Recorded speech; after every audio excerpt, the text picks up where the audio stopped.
जातीय जनगणना को लेकर एक बार फिर चर्चा शुरू हो गई है। आपको बता दें कि नीतीश कुमार ने एक बार फिर से जातीय जनगणना पे बात की है और उसकी मांग की है, क्योंकि उन्हें लगता है कि अगर जातीय जनगणना होगी तो पता चलेगा कि किस जाति में कितने लोग हैं और उस हिसाब से उसकी विकास की जाएगी। हालांकि इसको लेकर एक बार और चर्चा हुई थी और केंद्र सरकार ने भी इसका समर्थन किया था, लेकिन एक बार फिर से नीतीश कुमार ने इस बात की मांग की है कि जातीय जनगणना करवानी चाहिए, जिससे कि हम बिहार का विकास कर सकें।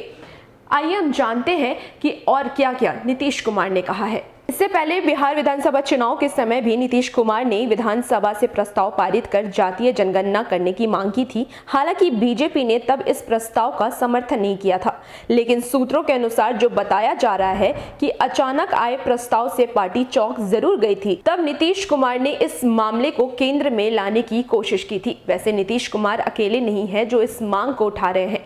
हाल के सालों में कई मौकों पर अलग अलग दलों और नेताओं ने इस मुद्दे को उठाया है।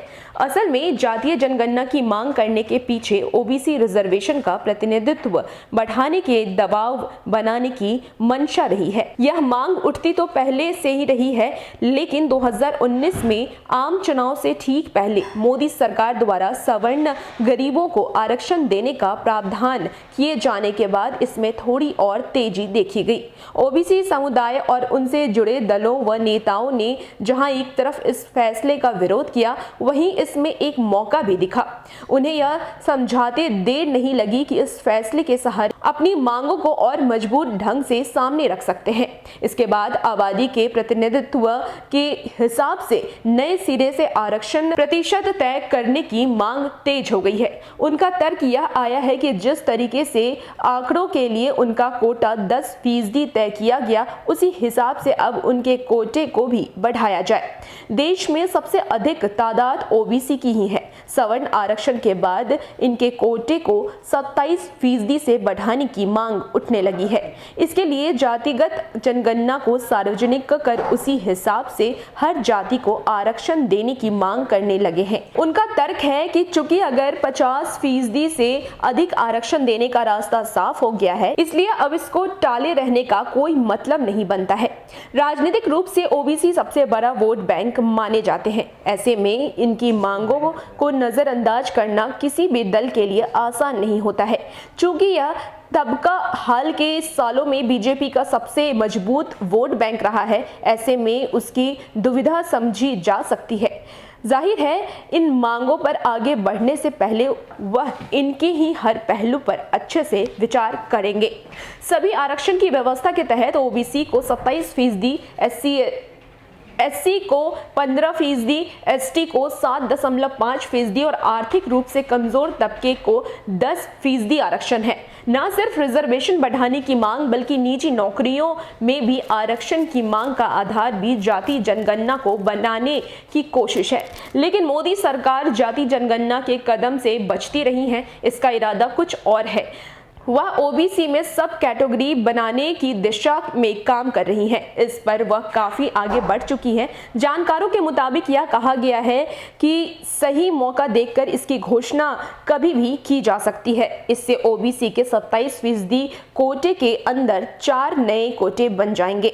हालांकि उसे भी लागू करने के लिए सरकार बहुत कसरत करेगी, मगर यह समझना गलत नहीं होगा कि मोदी सरकार को ही जातिगत जनगणना से परे। इससे पहले भी सरकारों ने भी इस मांग पर कम हिला हवाला नहीं किया है। पार्टियां मांग का समर्थन करती रही हैं, लेकिन सरकार आगे बढ़ने में आनाकानी करती रही है। इसका मानना है कि यह आंकड़े समाज में ऐसी उथल पुथल पैदा कर सकती है जिससे निपटारा आसान नहीं होगा। आपको बता दें कि 1931 के बाद कभी जातिगत जनगणना हुई नहीं है। स्वतंत्र भारत में पहली बार जाति जनगणना करने का फैसला यूपीए 2 सरकार ने लिया था, लेकिन तब भी इसे लेकर काफी जद्दोजहद हुई थी। शुरू में सरकार इससे कन्नी काटने की कोशिश में थी, लेकिन जाति जनगणना की बात यूपीए के घोषणा पत्र में की गई थी।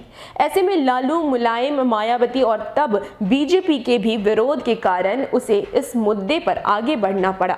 जाति जनगणना का स्वरूप क्या हो और किन सामाजिक पहलुओं को इसमें शामिल किया जाए, यह तय करने के लिए कमेटी बनाई गई थी।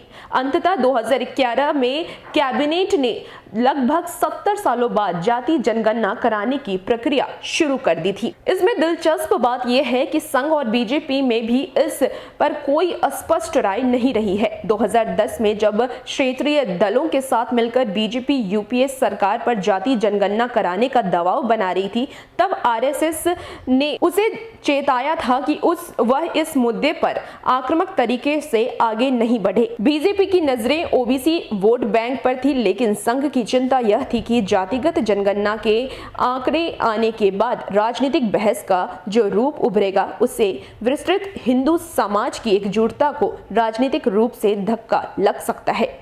आपको बता दें कि 2014 में जाति जनगणना के प्रारंभिक आंकड़े मीडिया में आए तो बड़ा सियासी बवाल हो गया। इसके आंकड़ों को औपचारिक तौर पर जारी करने की मांग तब से लेकर अब तक समय समय पर जाती रही है, लेकिन सरकार ने ऐसा करने से इनकार कर दिया।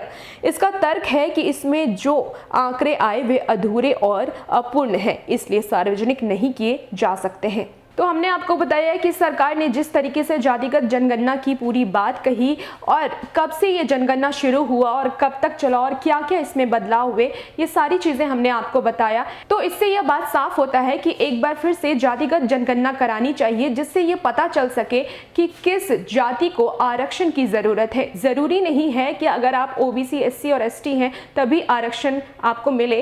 कई लोग ऐसे सवर्ण में भी हैं जिन्हें की आरक्षण की जरूरत है। सरकार अब इस पे चर्चा कर रही है और जल्द ही जातिगत जनगणना हो सकती है। और भी ऐसे अपडेट्स के लिए हमारे साथ बने रहिए और देखते रहिए न्यूज़ फॉर नेशन। नमस्कार।